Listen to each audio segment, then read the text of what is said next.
सुना है तो रोना बंद किया, तत्काल आंसुओं को पोंछा। आंसू पोंछ करके मैया से कहा, मैया अरे मेरा थाल जल्दी तैयार करवा दे, मैं गिरजा पूजन करने जाऊंगी कि पूजा में देर हो रही है। मैया ने तुरंत थाल तैयार करवा दिया। रुकुम ने सुना है रुक्मिणी पूजा करने मंदिर में जा रही है, आदेश दिया है घर के दरवाजे से लेकर के मंदिर के दरवाजे तक सैनिक खड़े कर दिए जाए। सैनिक खड़े और भाला लिए हाथ में, भाले इस तरह से लगा दिए, ऐसे दरवाजा जैसा बना दिया गया। आगे पीछे जो है दरवाजा जैसा बना दिया, गेट जैसा। रुक्मिणी थाल लेकर के सखियों के साथ में चली है, और जब चली है मंदिर में पूजन करने के लिए, और जब मंदिर के पास पहुंचे भक्त उसी समय रुक्मिणी ने सखियों से कहा, तुम लोग बाहर खड़ी हो जाओ और हम अंदर जा रहे पूजा करने। और जैसे रुक्मिणी अंदर पहुंची, पीछे की खिड़की खोल करके देखा भगवान कन्हैया का रथ खड़ा है। रथ खड़ा है। अब मन में विचार कर रही, अगर मैं रथ में बैठ गई तो कन्हैया जरूर हमसे किसी दिन कहेंगे तू जबरदस्ती मेरे रथ में बैठ के आई। कन्हैया ने सोची हम पकड़ लिए, जबरदस्ती बैठा लिए तो रोज हमें ताने मारेंगे रुक्मिणी। इसलिए भगवान कन्हैया का रथ देख करके रुक्मिणी ने कहा कि पकड़ लो हाथ बनवारी, नहीं तो डूब जाए।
तुम्हारे ही भरोसे पर जमाना छोड़ बैठी, तुम्हारे ही भरोसे पे जमाना छोड़ बैठी हो। तुम्हारे ही भरोसे पर जमाना छोड़ बैठी हो। जमाने की तरफ देखो, जमाने की तरफ देखो, इसे कैसे दिखाओगे। जमाने की तरफ देखो, इसे कैसे दिखाओगे।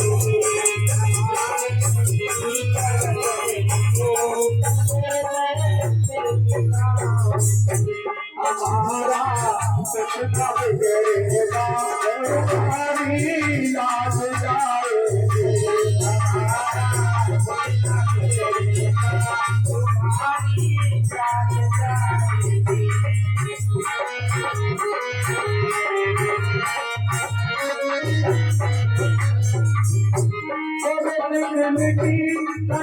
किससे सहारा ना कोई देगा।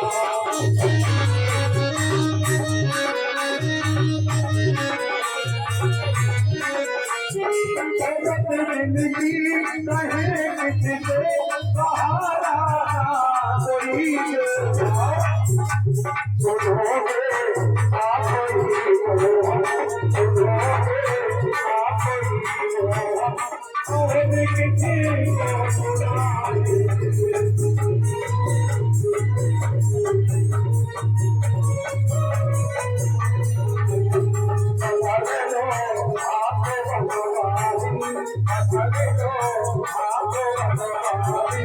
नहीं तो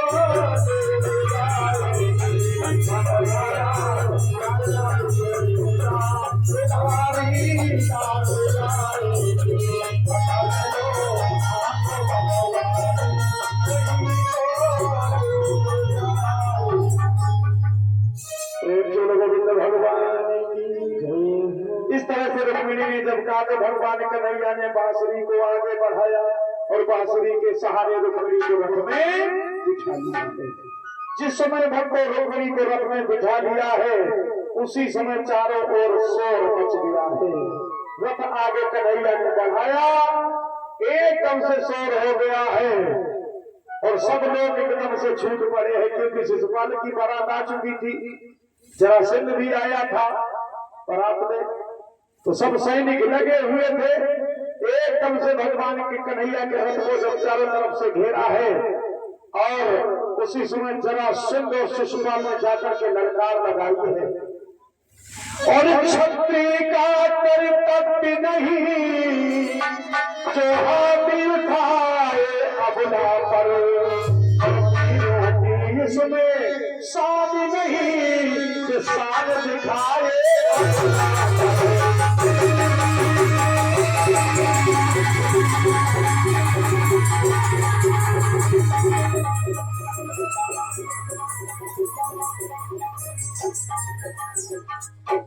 जो आमदान कुछ रखता है रख को वही खा कर दे, और सच्ची मैया का बेटा है तो माँ का दूध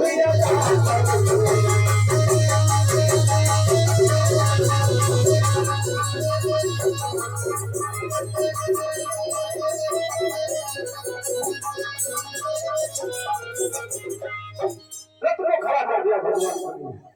जैसे मैया का नाम लिया भक्तों उसी समय आदेश आ गया भगवान का। क्या कहा, सच्ची मैया का बेटा है तो माँ का दूध न कर दे। रथ को खड़ा कर दिया। याद रखना भक्तों, दुनिया में व्यक्ति हर किसी की ऋण से उऋण हो सकता है, लेकिन माँ के दूध से कभी उऋण। एक छोटी सी बात बताया।